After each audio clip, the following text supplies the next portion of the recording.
Welcome to the deep dive. Today we're starting something big, a multi-part journey into a theory that really fundamentally shapes how we understand human connection, attachment theory. That's right. It's huge. And this first deep dive, we're going to lay the groundwork.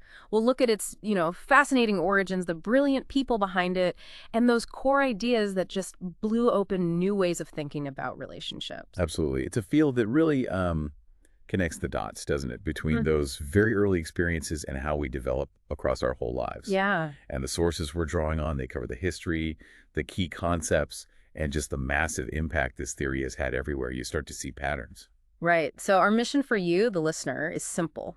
We want you to come away not just knowing the basics, but really having those aha moments, where you see just how critical these early bonds are for everything else. Those moments are powerful. Exactly. And this is where it gets really interesting. So let's peel back the layers. Start right at the beginning with John Bowlby.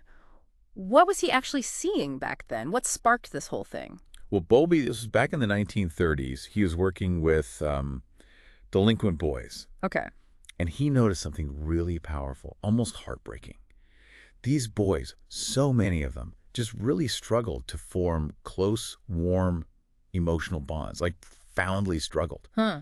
And he saw that big disruptions in their early family lives, separations, losses, these weren't just, bumps in the road. They seemed to have these deep, long-lasting consequences for their development. So not just short-term upset, but something changing them long-term. Exactly. And that observation was the spark. It pushed him to connect those specific parent-child relationships early on to, well, the whole picture of human development. Wow, okay. So he's seeing this connection, this deep wiring almost. How did he make the leap from observing that to building a whole theory? What was the next step? Well, that's the fascinating part. Bowlby was a real synthesizer. He didn't just stick to one field. To really get at these early relationships, he pulled from everywhere. Like what? Oh, psychodynamic theory, definitely. Yeah. But also ethology, studying animal behavior in natural settings. That was big in the 50s and 60s. Well, like Lorenz and the geese. Exactly like that. Yeah. And cognitive developmental psychology, Yeah. even control systems theory, like engineering concepts. Wow. He took all that and framed attachment not just as like a feeling, but as a psychobiological and evolutionary thing. Okay, break that down. Psychobiological and evolutionary. It means he saw it as deeply rooted in our biology, shaped by evolution for survival. Think about babies, right? When they cry or cling or frantically search for their caregiver if they're scared or hurt. Yeah. Bowlby argued those behaviors weren't learned, not exactly. They arose to natural selection. They're instincts, basically, designed to keep the baby safe, close to protection, maximizing their chances of surviving and ultimately reproducing. It's wired in. So seeking closeness isn't just nice, it's a fundamental survival drive, like hunger or thirst. Precisely. That's the core idea. So if it's about survival, what did Bowlby see as its main job, the core function of this whole attachment system? Yeah, he was very clear on that. The core function is survival, specifically by protecting and comforting the person when there's danger.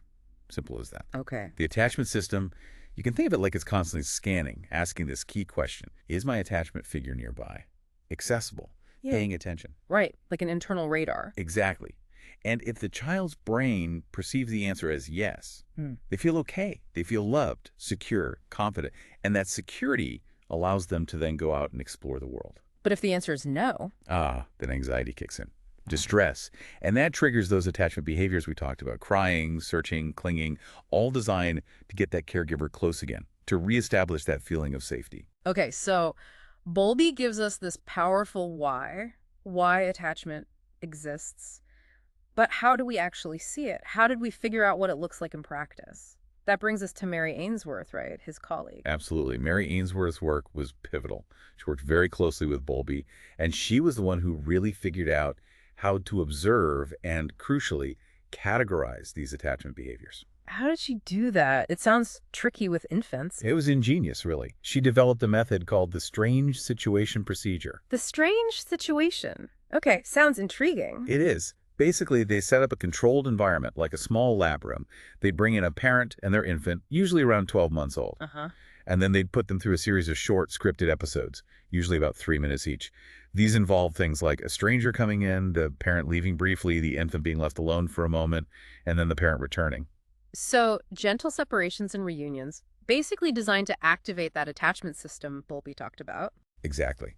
just enough stress to trigger the system so they could observe how the infant reacted, especially during the reunion with the parents. That was the really key moment. And what did she find? Did all the babies react the same way? Not at all. And that was the breakthrough. She found really striking, consistent, individual differences in how infants behaved. These weren't just random variations. They fell into distinct patterns. And these patterns have been observed again and again all over the world. Okay, so what were these main patterns she identified initially? So the initial work highlighted three main patterns. First, secure attachment. Secure. That sounds like the goal. It's generally seen as the most adaptive, yeah. Yeah. About 60% of infants in many studies fell into this category. These babies might get upset when the parent leaves. Makes sense. But crucially, when the parent comes back, they actively seek contact, they're easily comforted, and they quickly get back to playing. They use the parent as a secure base. Okay, that's secure. What else? Then there was insecure avoidant. This was about 20% or so. These infants, they didn't seem too bothered when the parent left. Really? Even more strikingly, when the parent returned, they'd actively avoid contact. They might turn away or get really focused on a toy, almost ignoring the parent. Huh. Like I didn't need you anyway. Kind of like that, yeah. Almost a defense of self-reliance. Then the third pattern was insecure resistant, sometimes called anxious resistant. Resistant or anxious resistant. Got it. Also around 20%. These infants were often extremely distressed by the separation. But then, on reunion, they showed really conflicted behaviors. How so? They might cling desperately but also resist comfort, maybe arching away or hitting. They seemed hard to soothe, almost angry at the parent for leaving, but still needing them. Very ambivalent. Wow. Secure, avoidant, resistant. Those are pretty clear distinctions. Now, you said initial patterns. Did more emerge later? Did the picture get more complex? That's a great point. Yes, it did.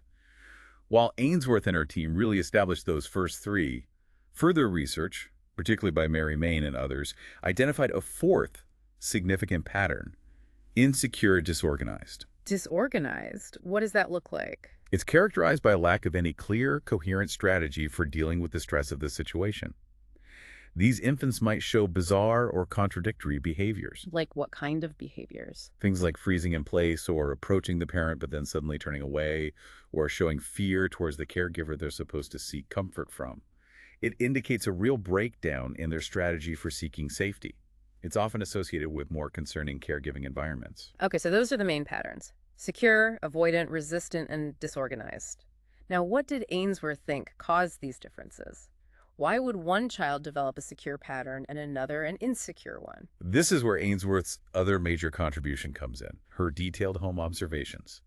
Before doing the strange situation, she spent hours and hours just watching mothers and babies interact in their own homes naturally. Ah, so she saw the day-to-day reality. Exactly.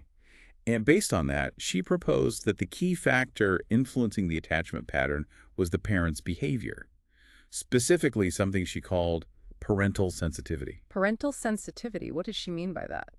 Basically, how well the parent could perceive the infant's signals, interpret them correctly, and respond promptly and appropriately. So tuning into the baby's needs. Precisely. Parents who are consistently sensitive, responsive, and warm tended to have babies who were classified as secure in the strange situation. And the others? Parents who were often insensitive, maybe rejecting of the baby's bids for closeness, or inconsistent, sometimes available, sometimes not, they were more likely to have infants who developed insecure patterns, whether avoidant or resistant. That makes intuitive sense. The baby learns what to expect based on how the parent responds. That's the idea. The pattern reflects the history of their interactions. This brings up something really important then.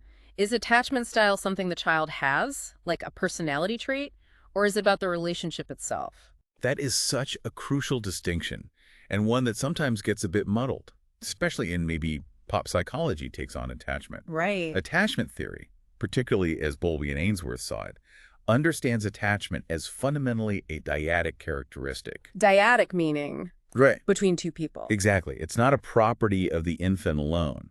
It's a characteristic of the relationship between the attached person, like the infant, and the attachment figure, like the parent. So it's the dance, not just one dancer. Beautifully put, yes. It's the process between them that allows the younger, more vulnerable one to feel safer and more comfortable when there's a threat or stress. It emerges from their interactions. That feels different from how some people talk about it, like, oh, I'm an avoidant, as if it's just who they are, full stop. Right. And while early patterns can be persistent, Viewing it as dyadic opens up the idea that it's about the specific relationship dynamic. Some interpretations, maybe more common in American attachment theory discussions, can sometimes lean towards treating it just as an individual trait, but the core theory emphasizes the relationship. That's a really helpful clarification. It's the dynamic. Okay, so we have these early relationship dynamics, these patterns emerging. How do they actually affect a child later on? How does this early stuff shape their social and emotional life down the road? That's really the million-dollar question, isn't it? And a core proposition of the theory is that the security of that early attachment has profound, lasting effects on later socio-emotional development. Okay, how? What's the mechanism? Many researchers argue that these early experiences shape how children perceive, interpret, and respond to social situations throughout their lives. And the main way this happens is through the development of what Bowlby called internal working models, or IWMs. Internal working models. Okay, IWM sounds like a blueprint or something. That's a great way to think about it. Yeah. Bowlby described IWMs as cognitive affective schemas. Fancy words, but basic. Yeah. They're mental representations. They're built from all those repeated interactions with caregivers, and they contain your expectations about relationships. Expectations about yourself, like, am I worthy of care? And expectations about others, are people generally reliable and responsive when I need them? So, like a set of rules or beliefs about how relationships work based on your first one. Exactly. Rules for behaving, rules for thinking, feelings associated with it all. A secure child, for example, having experienced consistent sensitive care, tends to build an IWM that says, people are generally trustworthy, and I am worthy of love and support. And an insecure child. Their IWMs would reflect their different experiences. Maybe I have to rely on myself because others aren't dependable, avoidant, or I have to be really demanding to get my needs met, and even then it's uncertain, resistant. Wow. So these models, formed so early, become the lens through which we view future relationships. That's the argument. They function as your interpretation of social support availability and your own value within relationships. Bowlby's theory, through this IWM concept, gave us a powerful way to understand how those very early caregiving environments shape not just the child's immediate behavior, but their long-term expectations and navigation of the whole social world. It's the legacy of that first relationship dance. So we've really laid some serious groundwork today. We went back to Bowlby, his initial, almost accidental observations with those boys, and his huge idea about attachment being this evolutionary survival mechanism. Yeah, the fundamental why. Right. Then Ainsworth coming along and giving us a way to actually see it with the strange situation, identifying those core patterns, secure, avoidant, resistant. And later disorganized. Yeah. And linking it all back to parental sensitivity, that crucial caregiver responsiveness. And this really key idea that attachment isn't just in the child, it's between the child and caregiver. It's dyadic. Absolutely. The dance itself. And finally, touching on these internal working models, these mental blueprints that we start building from day one, pretty much, based on those earliest bonds. And understanding these foundations is just so critical. Because, like you said, these aren't just cute baby stories. They form the lens, the filter, through which people experience their relationships for years to come. It's quite a remarkable theory about how relationships literally build us. It really is. And that leaves a big question hanging there for you, the listener, thinking about these foundational ideas, Bowlby's why, Ainsworth's what, the role of sensitivity, the dyadic nature, those IWMs. How might that shift how you think about the impact of the very first relationships in anyone's life, maybe even your own? It's powerful stuff to reflect on. Definitely. And we are definitely not done here. We'll pick this up and continue our deep dive in the next part, looking at how these ideas develop beyond infancy and play out in adult relationships.